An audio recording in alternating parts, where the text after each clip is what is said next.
Welcome to the Financial Planner Life Golf Day. Myself and Mike Yuille are taking on Guy Skinner and Carla Brown. Let's get going.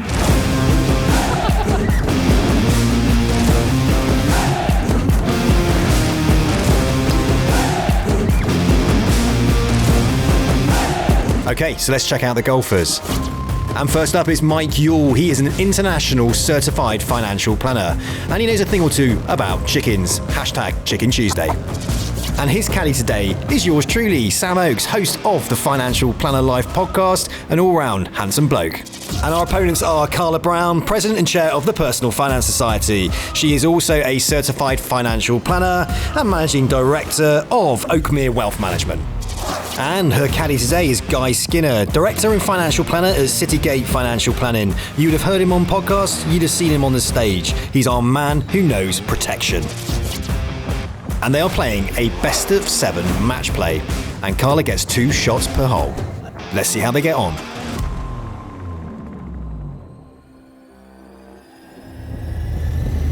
Ready. This bloody feet in my way. On the tee, 7-foot chicken.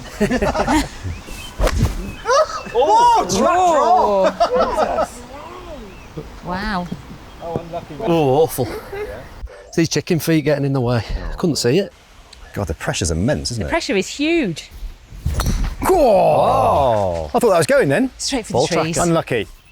Chicken Tuesday. Hashtag Chicken Tuesday. Hashtag ChickenTuesday. I mean, you got a chicken on your head. Where? For those that don't know, what's that all about, mate? Well, LinkedIn's become a great source for me for referrals and marketing my brand, if you like. And I posted a picture one day of some chickens that we have in France, and people loved it.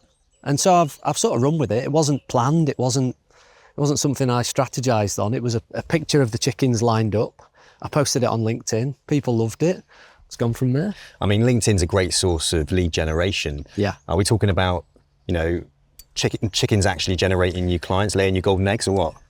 Yeah, actually, that's where it's come. And it's bizarre because a lot of people who I'll speak to will say, the first thing they'll chat to me about is chickens. Oh, I love the picture of your chickens, or, I love the hashtag, or I love what you're doing. Great, it's an icebreaker, and to make an omelette, you've got to crack a few eggs. And I like that. that's what we do. Smashing. Smashing. So, sometimes in financial planning, things go out of bound. What you do is you pick your ball back up and you just reset. That'll do. Oh, it's going in. Oh. Nice one, Carla. I like that. Right, Mike, what are we talking about here, mate? What's going on? Just a little chip tinker? and run, I think, yeah. Bit of right to left. Try and get it on the dance floor. Nice. Oof. That's a lovely shot. Jesus. Come on, partner. That was very good. Thank you. Thanks. That's a great shot. Well done, mate. I've played before. Have you? Eh? Once. You fooled me, mate. Oh, too hard. That's a hell of a shot. Hello. Get this ringer.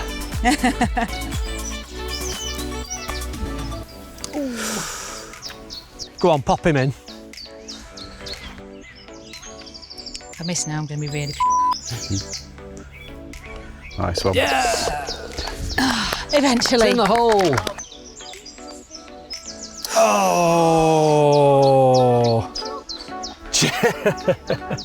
Oh, I mean, that's ultimate. Just back of it, slap it in. You love to inspire other people, obviously the president of the PFS. Yeah. Why do you get involved in that? Why is that so important to you? Wow. So I think, I've been doing this job a long time now, and I think I've learned a lot from other people during that period. I don't think we need to reinvent the wheel. So for me, it started out as a case of trying to give something back to the next generation. That's why I got involved with the Power Panel originally, helping to create content, shape the future of financial planning. And that kind of evolved into being asked to join the board as a member director, and then president, and obviously chair most recently. But it feels as though, we're at a bit of a turning point with the PFS. We're trying to become more inclusive. We're trying to become more member focused. And it's something where I feel I can make a real difference. So if you were to sit down with somebody and they're thinking about becoming a financial planner, Yeah. what would be your inspiring speech to get them on board? I would just tell them what an amazing career it's been. It's that ability to change people's lives, to create your own create your own business, your own career, having control of your own diary, control of your own earnings. Where else can you get that? What do you think we can do to attract more women to the financial planning profession? I think we need more female role models talking about what a great career it is. I think, it's a job, if you've got women who want to have a family, they want to take time out, men and women, it's a job that allows you to do that. You've got complete flexibility. So we just need to be talking about it more. I think actually what we need to do is be talking about it earlier in people's careers. Yep. So people tend to come to it as a second career, particularly women will come to it further down the line. What I want to do is get us into sixth form, universities, further education, and be talking about financial planning as a career for those early starters. I also think the character traits of women, high empath, great relationship builders. Whenever I talk to women that are really super successful within financial planning, they can start waxing lyrical just how well suited women are to financial planning and just how sort of underserviced women actually are. And with a huge amount of wealth transferring hands, I think it's like 53% of all millionaires by 2027 are going to be women. Yeah. Right. And 60% of all wealth is in the hands of women. By the end of this year, apparently. By the end of this year. So the dynamics are shifting, the dynamics are changing. I had a couple of ladies on the podcast quite recently. They set up a mummies group on Facebook, right? So they're posting loads of content in this mummies group. They're also meeting women at the actual school gates. And they were like, well, how are we going to generate clients? And quite literally on a hyper-local basis, they're meeting women absolutely everywhere. And women are coming to them. And once they know that they're financial advisors, they're coming to them. But I tell you what they also do. They refer a hell of a lot more than guys do. They do. Women will talk about things like that. Guys tend to be a bit more closed about things, but women are quite happy to share when they've had good service or they've found someone that they work really well with or that they've gelled with. They will talk about it. They'll talk to their friends, and we talk about building a power team around them. So we work with women and other financial professionals to build a power team around our clients, and that works really well. I also think as well, women will look out for their partners. So let's say, for example, husband's not quite keen on talking about their own personal finances. They might feel a bit uncomfortable about doing that. Women tend to will go and seek out the support that a guy needs, for example. Yeah. So if they are seeing financial advisors, they are hearing the conversations, they're going to bring them along to somebody who's a little less intimidating, perhaps, to sit down with them both to have that conversation. So I've heard that a lot as well. Yeah. A lot of wives are referring husbands into financial planners. And that's where, when you talk to financial planners, you think, female financial planners, what? It's all just women you're dealing with. It's like, well, no, actually, it's like about 50-50. It is, yeah. I think I definitely agree with that. I mean, I've got clients where I've met the wife first of all, or the female partner first of all, and then they've brought the husband in at a later date. And I think there's been this misconception for ages that women don't take financial advice or women don't invest. Yep. A load of rubbish. Women do invest. They will take risks. They just learn differently. Women want to understand more. They'll ask more questions before they make a decision. So it's for and I think female financial advisors probably understand that a little bit more. Whereas, this is a sweeping generalisation, but men can mansplain things a little bit, which can put females off. We can. Gonna hit the ball, mate. Oh, yeah. Keep missing that. Just think of it as an egg. God, look at that. Come around. God, I'm glad you're on my team. Jesus. That's a lovely shot. That's immense. God! There's a hole in bloody one, isn't it? Oh my God! What a shot! Mate, that was quality. Come on, partner. Probably the best shot I've ever seen. Oh, thanks. Feeling the pressure. Go on! Yeah. Yes. Nice! Carry. Really good. I gotta hit it. How are you feeling, Sam? Alive. I've never felt more alive in my life. This is going to be it.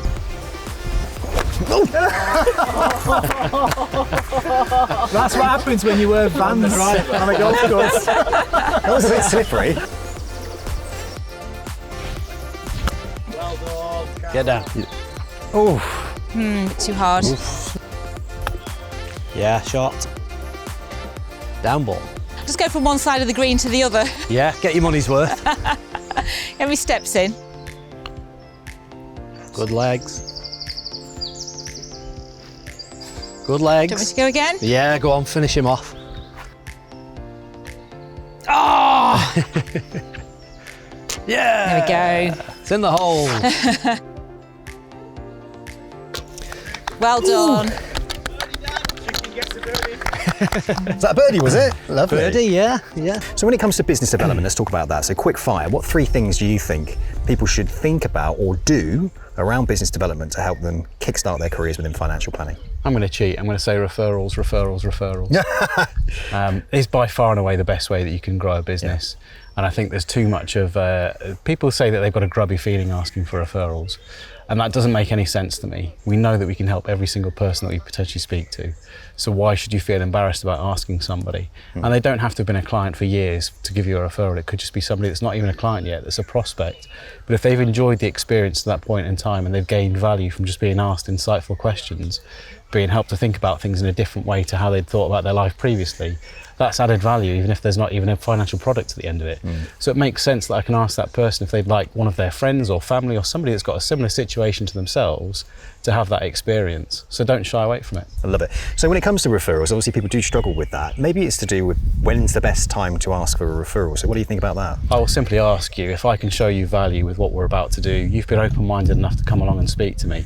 The only thing I really ask is that if you did find it valuable, you might be able to think of somebody else, just like the person that introduced me to you. And it really helps the fact that you're working referral to referral to referral. Then hours down the line, once you've had a couple of meetings, you can simply ask the person, because they would have agreed that's a reasonable statement to make. You can ask them if they found it valuable. And when they agree to that, they know what's coming next. It's the fact that you want them to introduce you to somebody else. And do you ever get embarrassed by that? No. I mean, it's not that I'm completely shameless, but it's just that I know I can help the next person. And even if it's that they walk away, they don't become a client, I'm going to leave them with something that's valuable enough that it's going to make a difference. And when you always ask for a referral, how often do you convert? My numbers are about 70% conversion rates. You've got a warm relationship to start with. They know what they're expecting because they've been teed up a little bit by the person that's introduced them. So it's that little bit easier. So ask for 100 referrals, you're going to convert 70 of those? Yes. That's not bad business, is it? No. Just from asking a question? Yeah. I guess what you're saying, referral is the quickest way to business development. Makes sense then? Yeah, I think there's a lot of distractions out there, and there's a lot of people that think there's maybe easier ways of doing it. Social media could drive a boatload of inquiries. But I think you're 50% of the way there if it's a warm introduction and they knew somebody else that's already had the benefit of your experience. There's that trust that you've already got 50% of what you need before you even open your mouth. And that's difficult to replicate in any other way. And so what about you? I mean, you've obviously spent a lot of time getting all your qualifications, etc. over the years. What do you think it is that clients look for in an advisor? Is it the credentials, the qualifications? Are they looking for someone they can talk to or a mate they can go down the pub with? Yeah, I think it's a bit of both. You know, my stance on that is personality comes through an awful lot in planning. But I think if you can have best of both worlds, maybe be as qualified as you can be, but also have that personality. You know, down the pub with someone, yeah, that's great, isn't it? But you need to be able to get on with people. Yeah. And I want people to have the confidence that I've got the technical ability through the exams and the qualifications, but also get on with me. Because I think if you don't get on with people, it's not going to work as a long-term relationship. Yeah. So I think there's a bit of both in that answer for get as qualified as you can, technically, and also be personable. Yeah. And I think what I like to try and get across in a lot of my LinkedIn posts is the humour. You know, if you can have a laugh with someone, definitely. It certainly breaks the ice. Yeah, that's certainly coming across in your posts. Good, that's the idea. Yeah. And I think you're right, people buy people, don't they? They do, yeah. And I have a bit of a joke with some of the guys. I say, when a client comes on a Teams call, if their camera's off, but I can hear them, I'll say, oh, I can hear you, but I can't see you. Just flick your camera on. And then they'll flick the camera on and I'll go, no, turn it off. And if you get a laugh, you know you're going to get on. Yeah. And if you get a stern face, you think, oh, this is going to be hard work. So yeah, having that ability to sort of bring a bit of humour in and having that ability to make someone smile and laugh and feel relaxed, I think it's, and it is something you can work on. Yeah. You know, my guy I used to work with in South Africa years ago, he was really dry. Right. And he practiced and he, you know, it was part of his role to try and come out of his shell a bit. Yeah. And he did. And I think it helped him as an advisor. So I think it certainly helps put people at ease, doesn't it? If you've got that humour, if you can build that rapport. Definitely. And it doesn't always happen straight away. It can take time. Where do you want to hit? Where's the bloody tree in the way? Oh. Okay, there. Jesus! Right, so update on the scores. Mike Yuille, Sam Oakes, 2 up, obviously. Obviously. Chicken Tuesday man over there. Guy Skinner, Carla Brown. Unfortunately, big fat donuts. We're about to mix things up. I'm about to tee one off with Guy Skinner. Let's go. So I've been practicing, oh my God, is that the right way around? Yeah, I've been practicing a little bit at Top Golf in Dubai. Paul Taylor, what am I looking like? Remarkably average. Oh. It's taken a long time. Whoa! It's because I hate this. This is pressure, isn't it? I didn't realise how much pressure it actually is. Carla, I take it, like, honestly. Welcome to my world, Sam. That is the best fresh air shot I've ever seen. Give it a haircut. Whoa! Well done. Hit a tree. Was that a driver or a tree wood? Come on. Do you play golf? No. Ah, okay, good. I mean, I don't think I can even swing it like the whole way. There we go. Look at that. There you go. Leighton, thank you. Imagine Well done. imagine if you sat when you were 9 or 10. Right, we're playing from there, I are we? don't know. So Mike Yuille sneaking in with a bit of branding. Chicken Tuesday. Trying to smash this off the tee. Oh, to it. I'm giving up golf. I'm actually giving up golf. Jesus, that is literally going. That's in the water. Give me that weapon, you. I'm done. Get away from that, you. So we're taking a break from the golf just to talk about something a little bit more serious. There's an amazing charity called Stand By Me, which is a bereavement counselling charity. And Guy Skinner is a patron of it. And you're doing a little bit of charity raising. And hopefully if you're enjoying the episode, maybe you can click the link in the comments and make a donation. But Guy, can you just tell us a little bit about Stand By Me, the charity, the great work that they actually do, and why we're looking for donations? Yeah, we support children in North Herts and Stevenage. They will have been bereaved relatively recently, referred to us by adolescent and mental health services. These are children that are struggling. Examples that I could give you where I've volunteered.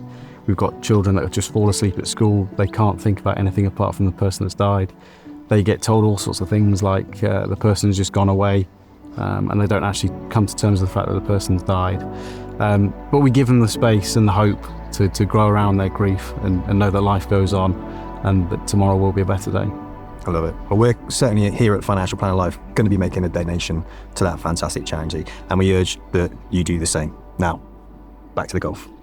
Right, so Mike, got you into a bit of a tricky spot here, mate. Yeah. What's the crack? How are you going to get out of this one? Well, it's about 180 to go. I could have a go at that, but this is where a bit of course management comes in. See, if I duff it, I'm in the trouble. So I'm just going to play a little shot out to the side, get on the fairway, play safe, and then have a better third shot into the green. Cock-a-doodle-doo, let's go. Let's do it. Oh, that was it. I could have taken that. Go on. Get up there. Nice. Get on up. Oh, that's powerful. Well That's done. Well done.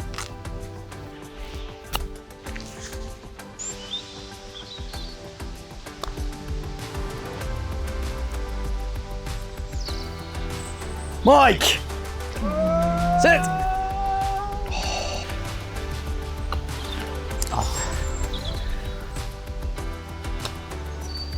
Oh, Mike, hit the ball.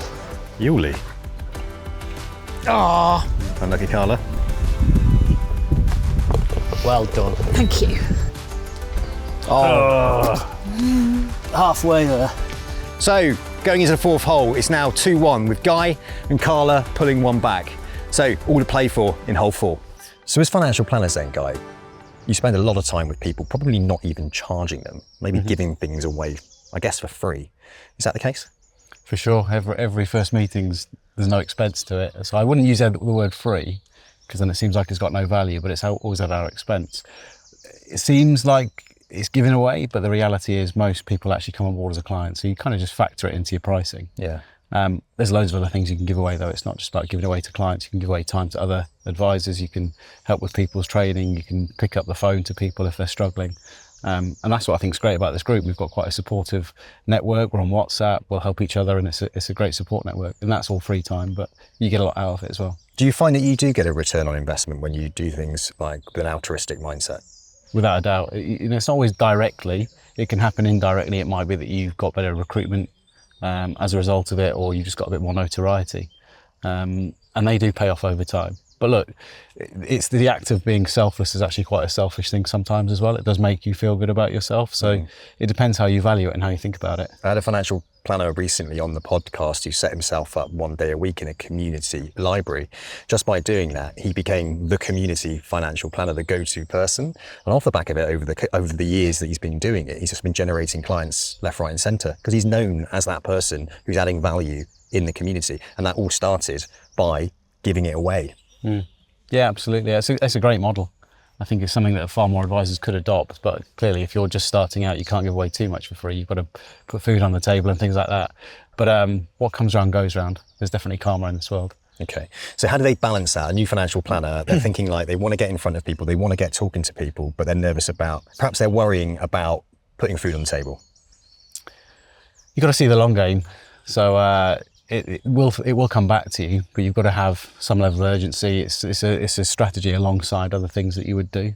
So you might have a reasonable number of clients already, some money coming in, and then start developing pro bono workshops in the community. It's something I've actually done earlier this year. I did the first community event, but I didn't actually make it free. It was for a charitable donation. Yeah.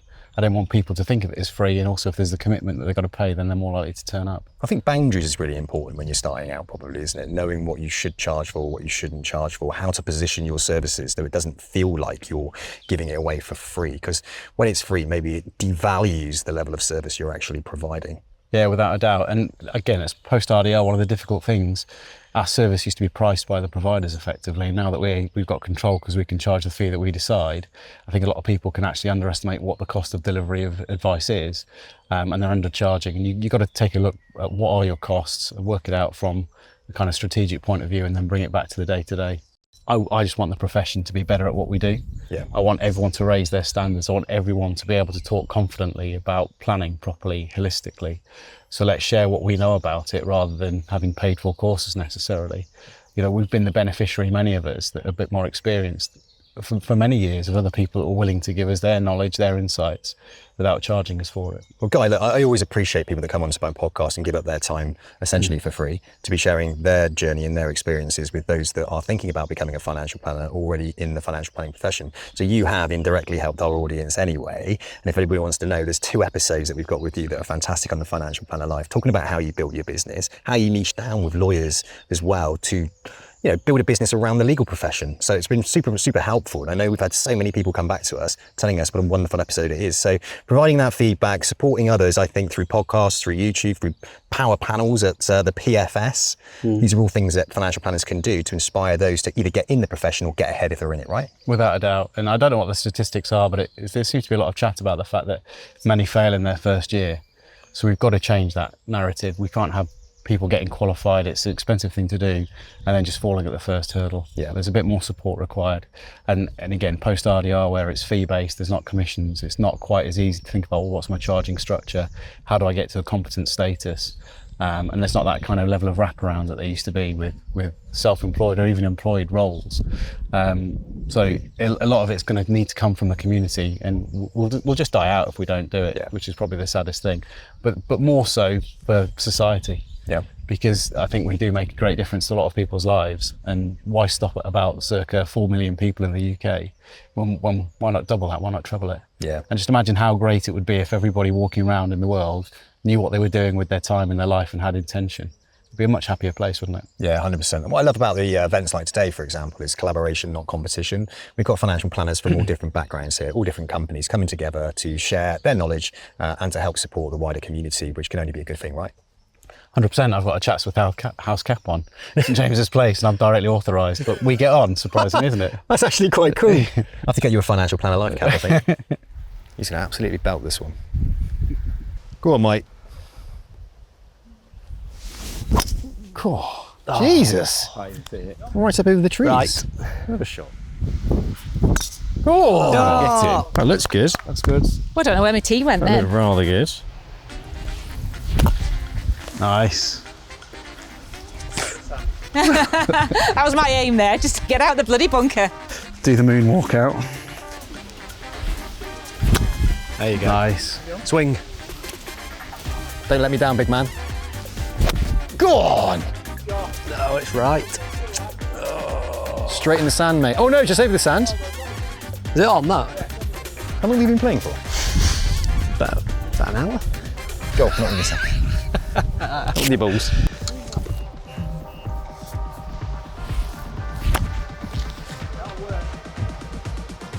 It's running. Good shot. That'll go. Lovely shots. So both are here with the same amount of shots, but who's going to sink it?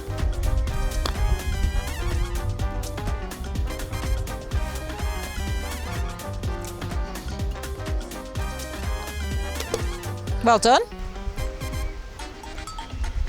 Yeah. Shot. Easy when you know how. Well played. Great hole, that. Well done. Yeah. So the PFS president, Carla, tied that hole. It's all to play for. On to the next one. When it comes to actually building a client bank from scratch, it's something that you did at quite an early age. And actually we had a conversation recently about the average age of your client bank being under the average age of most financial planners' client bank. How old are the clients on average with yourself? Average age is 53. 53. Yeah. And how many have you got under the age of, say, 45? 55% of the clients are under 45, so it's quite skewed because we've taken on a few people's parents. Yeah. Had I not done that, but I'm not going to repel those people, then it would be below the 50 mark, yeah. So these are clients that you've worked with for quite some time. They've grown older with you. How old were they when you met them?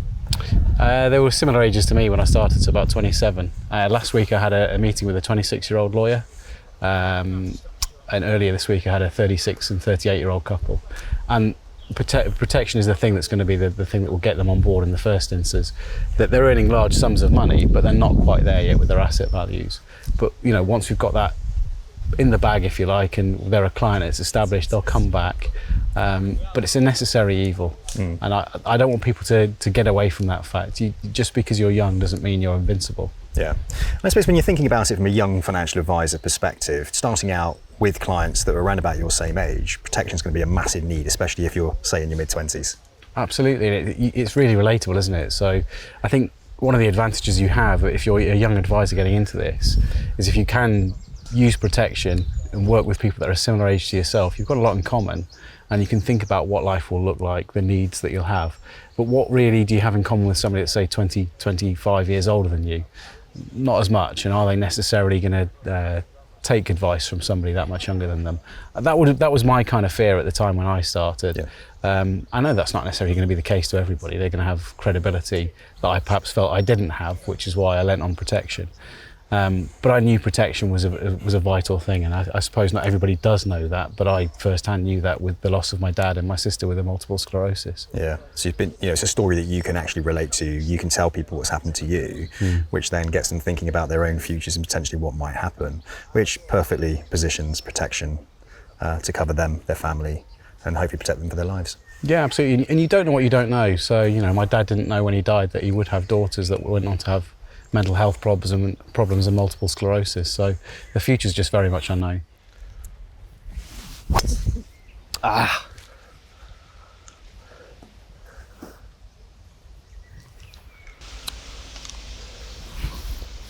Well Yes. done. That's the best one today, that. Lovely shot. Shot. Well done. Right, so Mike, was that part of your game plan then, sticking it in the trees? No, not really, Sam. Carla hit a great shot. She's on the fairway. I'm in the trees. You're in the trees. She's got 2 shots on me on this hole. This is going to be trouble, Mate, it's getting spicy, that's for sure. It is. Take me over there, driver. Good shot. Well done. Yeah. Well done. Right, buddy, where is it? I've no idea. Let's go find it there. It's in here somewhere. There it is. Straight past it. Oh, you got it, have you? No. Didn't see that. Right, Sam, I need some help here. Right, so I just want you to knock it here, middle of the fairway. Yeah, so nice, easy stroke. What, over there? Just into the middle. How about over there? Yeah. Through Find those those trees. Beauty. So I've got another club. You can't get better than that. That'll work. Good shot, partner. Like it. That was a good shot. Yeah, just need a new 8-iron now, but apart from that. Oh, sorry. Okay, so a lot of people struggle with business development, Mike. Yeah. What's your quick fire tip? I'd say threefold. Number 1, get good at referrals. If you've got a client bank, ask them for referrals. 2, get good at prospecting, speak to people. And 3, use social media. You know, it's been a game changer for me. And I think if you have all 3 and you're good at each of them, yeah, you're going to succeed. Your biggest tip about social media, what should they use and what's their approach? I think there's so many now with people saying YouTube's better and Facebook's great. For me, LinkedIn has been fabulous. And the biggest tip I'd say is consistency. Even if you're posting rubbish, if you're posting every day, people notice you.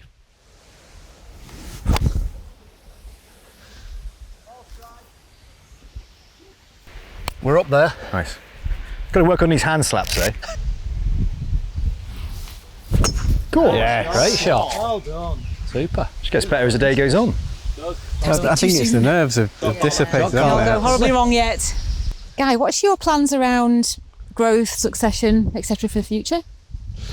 It's a little bit arbitrary, but I think I've got 10 years left in me at the current sort of cadence. Maybe it'll be longer than that if I can find a different rhythm. But for me, succession is all about growth. You know, if I can create a trail of people behind me and a big enough book of business that makes it attractive for somebody else to take it away, that's what I've got to do. What about yourself? Similar, really. Yeah, I mean, we've just recently recruited a graduate trainee.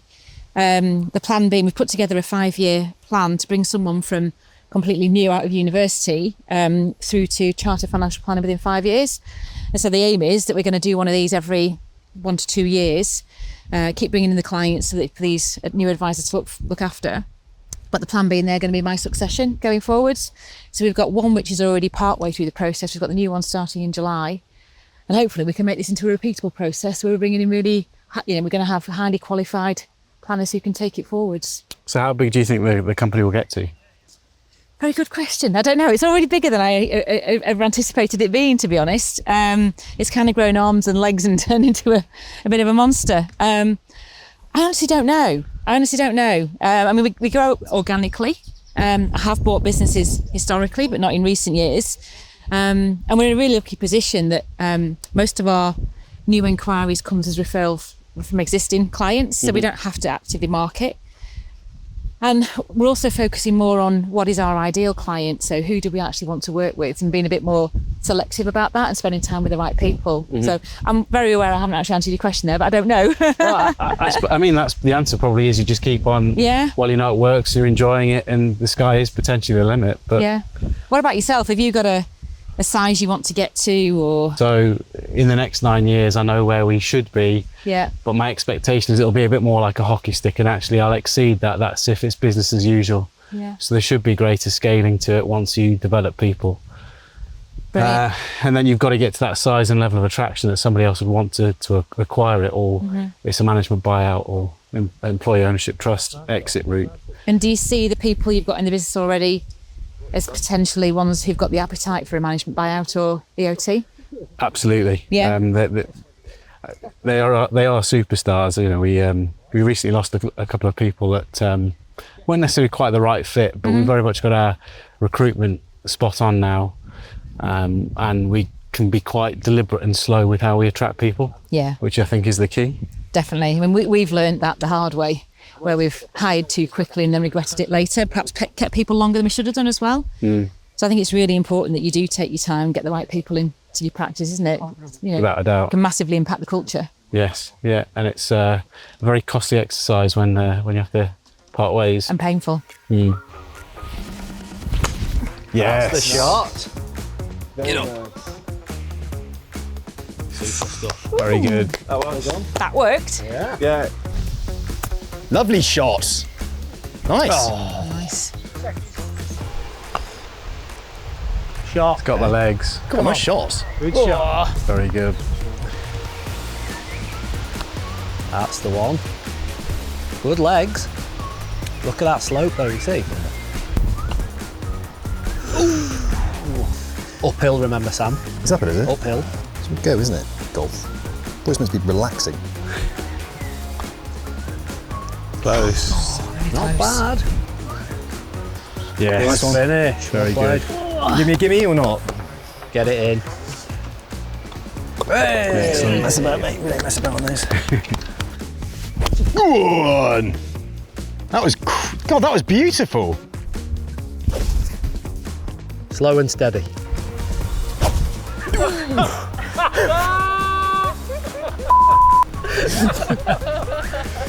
I swear to God I was connecting then. Wow. Right. That's a good strike. Stop before you hit the bunker. There you go. Stop. No, that's good. Right, so Guy, business development is always a bit of a struggle for new advisors that are coming in, but I think often they overlook probably one of the maybe easier ways to develop new client relationships and win new business and generate that vital income in the early stages, which is protection. What's your take on that? Absolutely. I think if you don't want to charge high fees for investments, and not necessarily everybody can afford to pay a high fee, the great way to subsidise bringing a client on board is actually being able to sell protection in the first place.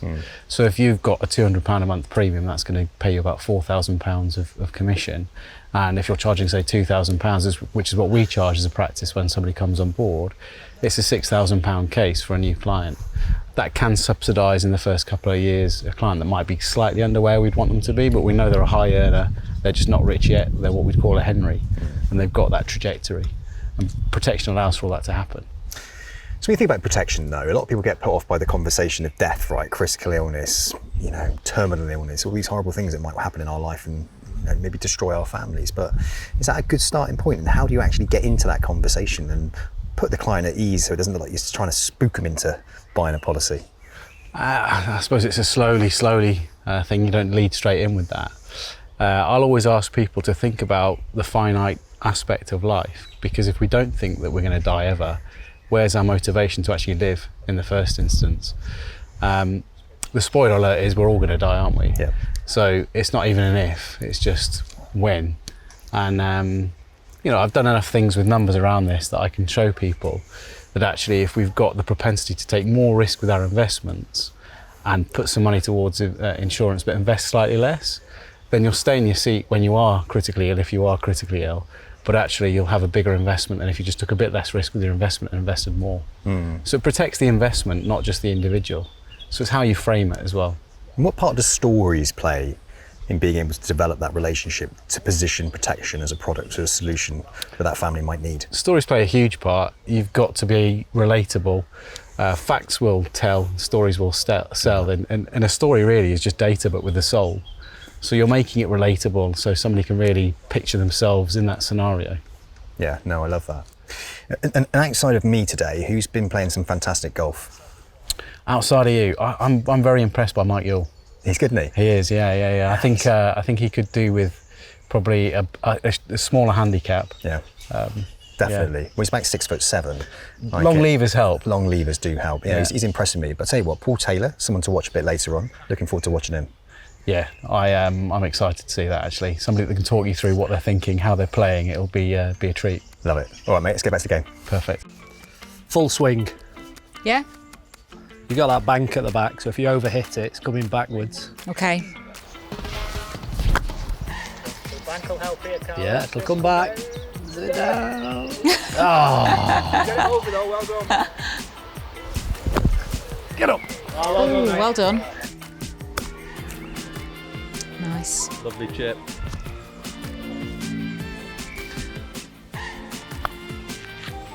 Yeah, that'll work. That's a beauty. Oh! Top Thanks, effort, that. Good Well shot, done. mate. Good shot. Ooh. It's in. Yes! Well played. Thank you. Brilliant. Well played. Super stuff. 2 all. That's high fives. Okay, so it's all square going into the last hole. Over to you guys. Who's going to win this? Pressure's on. El Presidente or Mr. Chicken Tuesday? Guy, what do you reckon? We're turning up the heat. We're going to have some fried chicken at the end of this. Right, we're looking at 261 yards, mate. What are you playing off? Got my driver out. Yep. I'm going to try and give it the full works. Short of the bunkers on the left. Yep. Chip on, 2 putt, win the game. Sounds like a plan to me, Let's mate. do it. Let's do this. Le Français.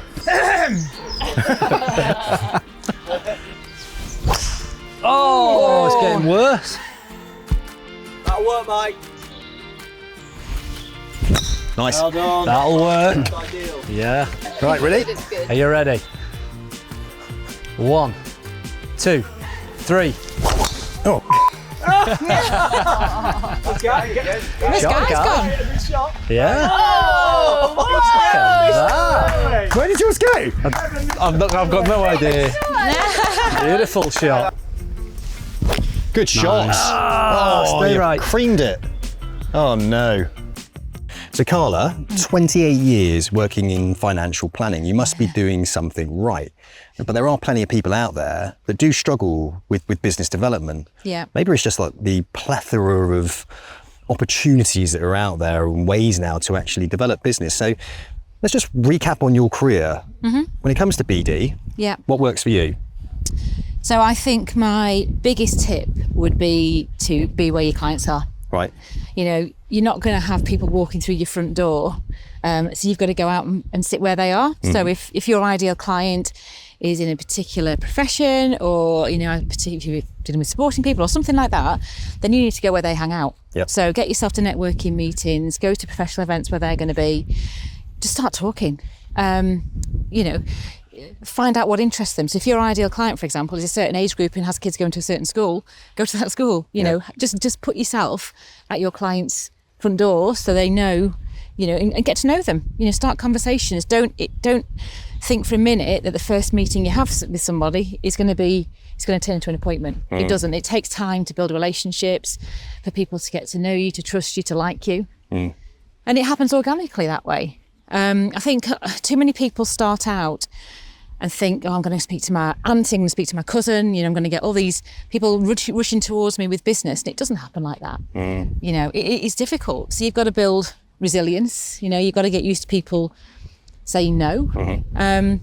But also I think one of my biggest tips is be really careful who you take on. Make sure you're working with people that you like, that value what you do for them. Because, you know, you've worked really hard to get to where you are. You've done a lot of exams, a lot of qualifications. You're knowledgeable. And if somebody doesn't value that or value your time, then they're not the right fit. So move on. There's always going to be somebody else who needs your help. You know, there's so many potential clients out there, so many people who need our help. Clients are a scarcity. Getting them to engage is the hard bit. So it's just making sure you're having those conversations and being in the right places. A lot of successful planners that I speak to do tend to niche down. They tend to understand the pain points and the problems that those clients within a specific niche might have. It might be people dealing with .NET developers. It might be people dealing with legal professionals, sports people. It could be women divorcing multimillionaire CEOs like Kerry from St. James's Place. Yeah. I mean, it's a super duper niche. Yeah, absolutely. How important was niching down for you? Is it something that you've hung your hat on, or have you almost always kind of played the open game? Yeah, we've pretty much been open from the outset. We're starting to niche a bit more now. So we're now focusing on working with female founders. And the reason behind that is that I am one. So I know the pain points, exactly what you were just saying. I understand what drives them, what motivates them, but also what potential risks they might encounter. So I feel it's an area that I can add perhaps more value. But that's a fairly recent development. Up until then, we've really been quite generic. The important thing has been working with nice people. Yeah. We've had, you know, nice people only. Love it. So you're leaning into the fact, look, get face to face, get to these networking events. You don't have to always go down the route that feels the easiest, which might be social media, which is often fool's gold, really, because it does take even more time, I think, via social media to generate clients. What you're saying is go back to the old school, get face to face. Definitely. As AI comes in to make your job easier. Yeah, frees up your time to go out and do the business development. That makes total sense to me. Go to networking events and speak to people. Love it. People by people. Yeah, fantastic advice. Cheers. Oh, has it stayed out? Just get it in the hole, mate, yeah? I don't want to be on a losing team, right? A little bit of gardening there. Oh, he says. Tip march over here. Is it short? Yeah. Short. God. Ah, too hard. He's on. There we go. Don't listen to the experts. Play your own game, Sam. Just going to pass it from there, fair play. In it goes. A bit of wind behind it. Oh no.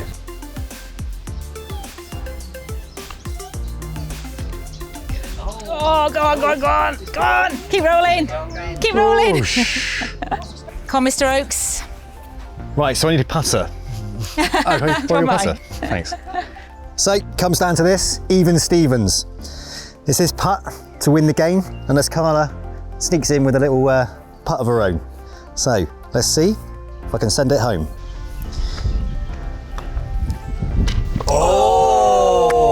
Well played, partner. God, now I feel the pressure. No pressure. Yes! Oh, well played. Well played, Carla. Well done. Guy. Well done. Good stuff. Well played. Well played, partner. Right, so there we go. An honourable draw. It's been a great day. There's been a few birdies, a couple of eagles, well, one chicken at least, and a lot of fun. Hope you've learned a lot about financial planning, careers within it, what to do to get ahead, and maybe a little bit of golf. Cheers. Well done, guys. Well played, guys.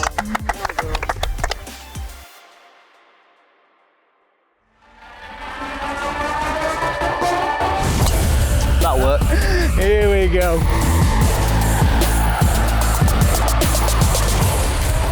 The biggest transfer of wealth is going to be those people who are looking to leave the profession. That's not a highway there, is it? Is that a highway? That car.